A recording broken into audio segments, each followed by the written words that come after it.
And today we gauge the mood of entrepreneurs with barely 6 months to the elections.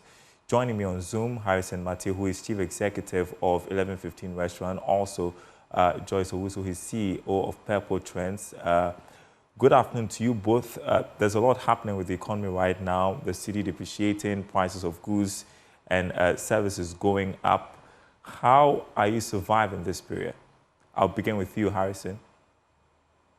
Hi, good afternoon, Daryl, and to everybody watching us. So it's been a hard one, especially with the cedi depreciation going on. If you were buying anything, say, 2 months ago, and now you are probably spending a lot more than you were 2 months ago. So let's just take, if I had to import anything that was around, say, $10, and I needed 100 cedis to import that 2 months ago. Now I need about 15 cedis or more to be able to get that coming in. Not to talk much of the charges that come with importing these things into the country, even at the ports when the things arrive. So there's a rise in cost of doing business, and for us in the restaurant space where we buy, most of the things that we buy are imported.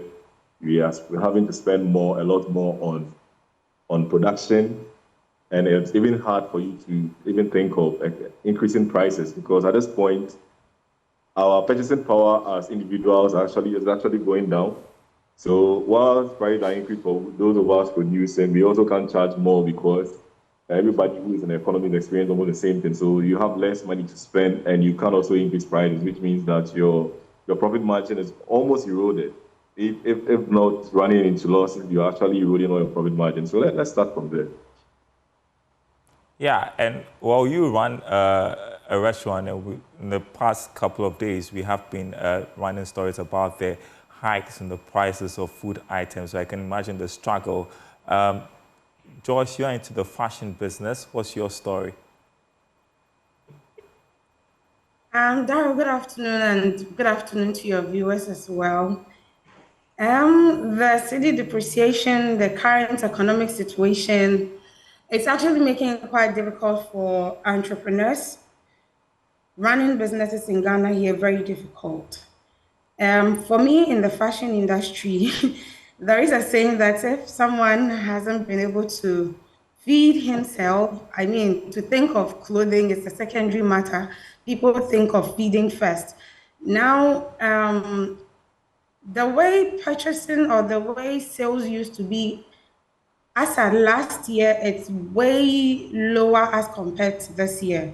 We are just in the second half of the year, and I can tell you that the cost of raw materials have gone up.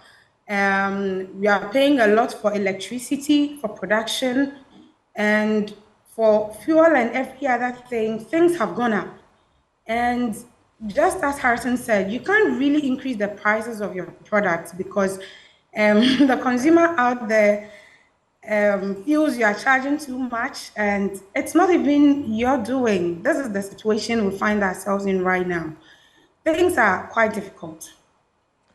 Things are not the same. Yeah, Joyce. So if you're to list the issues the issues that are of importance to you as the political season heats up, what would that list be? For now, I believe that in every election year, things are a bit softer, easy. There is a bit of fluidity in the system, but as it is now, it's not like that.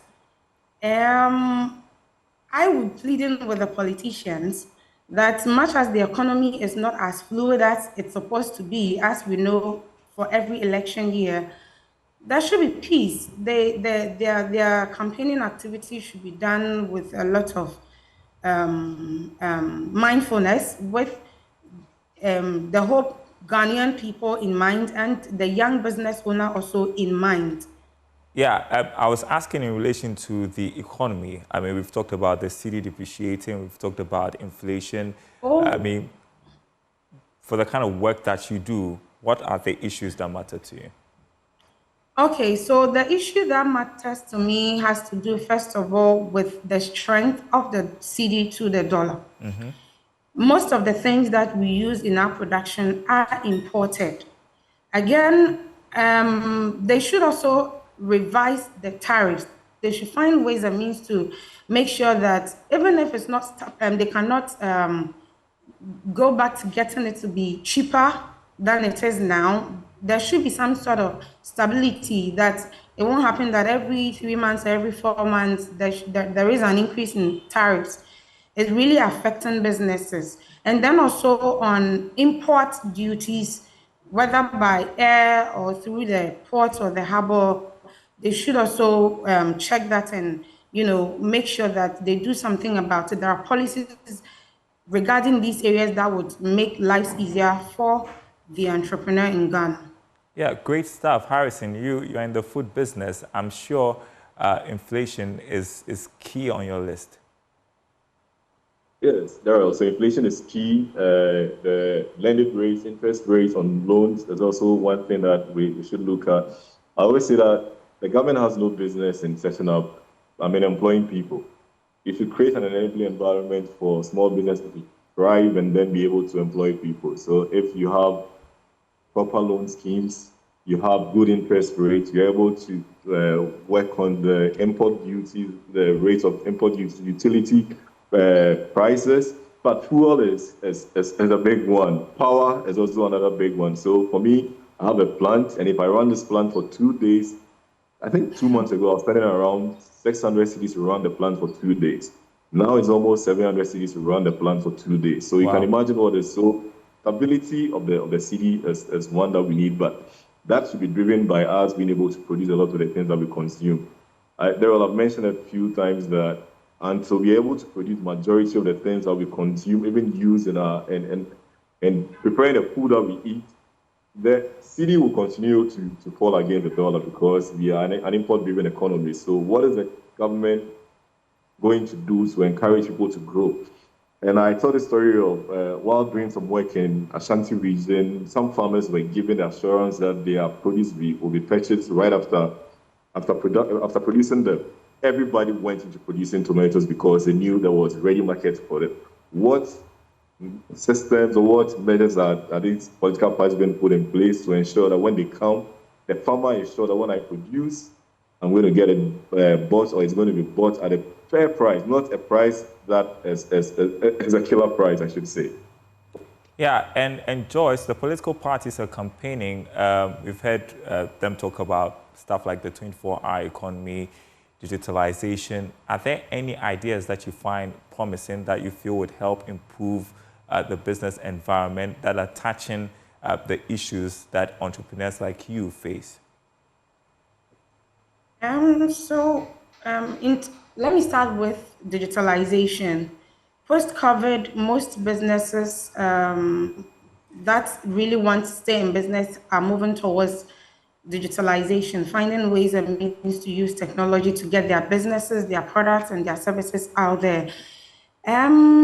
So far, I think we're already in that era. I don't know what new thing is coming on board. We know that currently AI is up and a lot of businesses are using it in diverse ways or in diverse means.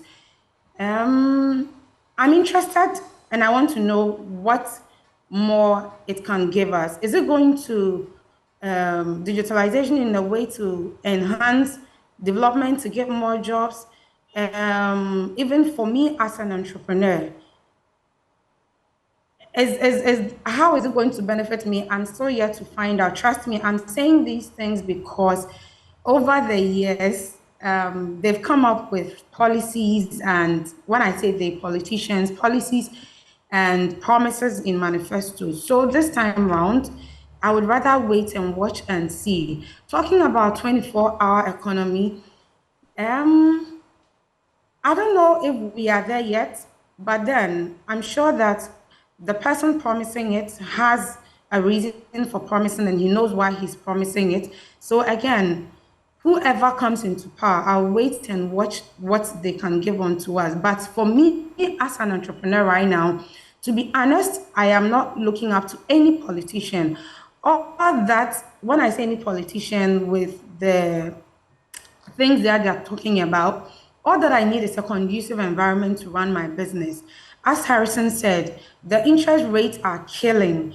the tariff rates, power, fuel, they become so burdensome on us.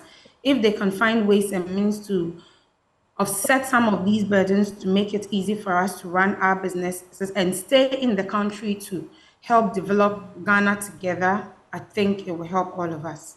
Harrison, any ideas that excite you? I mean, I'm happy about the 24-hour economy. I already believe that Ghana already runs more like a 24-hour economy. If you drive through the streets of Accra at night, you realize that when the market closes, there are people who also start their own business on the side of our pavements and all that. So it's a good idea, but we need to look at how to implement and actually make it functional and I mean beneficial to entrepreneurs. So that's one thing that. Another thing is, I mean, going digital. You know, how do you call them? As global. Global is out. Jumia Food is also out. It means that doing business online is not cheap here in Ghana. So whilst we talk about going digital with our business and everything we do, we should look at how to provide incentives for small business to do business online. So for example, if I need to place an ad on any social media platform now, we're asking for taxes. I need to pay a tax to get that done. Can it be reduced? If I need to put my food on any online platform, the taxes alone means that I have to almost double the price I charge if you walk into the restaurant compared to if you have to buy from me, because they are either charging me 30% and above of whatever I'm charging for a plate of food. But these are all things that we need to put in and also make them. It's easy for government to put in place taxes. Say, okay, let's tax this, let's start A, let's start B. It's easier for them to do.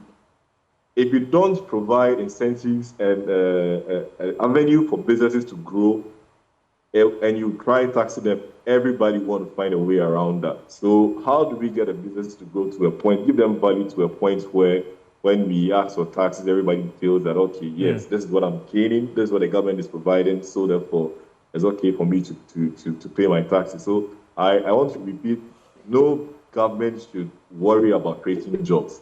It should create an enabling environment for us, SMEs, people with ideas to function and function properly. And this economy will actually grow to the point we all want it to get to. All right. Thank you so much, Harrison Mati, Chief Executive of 1115 Restaurant. Also, Joyce Owusu, Chief Executive, Purple Trends. Thank you so much for sharing your perspectives with barely 6 months to the elections.